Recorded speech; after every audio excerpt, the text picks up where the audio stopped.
O Camiño de Inverno inicia un ano fundamental na súa proxección agora que foi declarado Ruta Xacobea Oficial. A Asociación Camiños a Santiago pola Ribeira Sacra inicia tamén a súa programación anual e farao cunha asemblea de socios que terá lugar este domingo 28 de xaneiro ás 4:30 da tarde no restaurante Parque de Monforte de Lemos. Farán balance do 2017, someterán as contas á aprobación e aproveitarán para presentar o novo calendario de actividades. A primeira delas será precisamente na mañá do domingo cunha visita ao Museo de Arte Sacro das Nais Clarisas de Monforte e unha posterior misa peregrina en San Vicente do Pino. Todo se completará cun xantar previo á asemblea.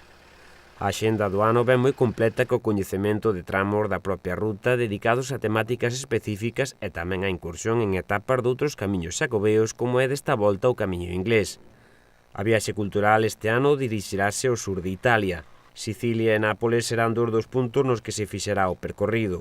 Esta última cidade, como moitos saben, foi vicerrei o conde de Lemos Pedro Fernández de Castro, motivo polo cal se alberga na localidade do Cabe tan rico patrimonio sacro e civil.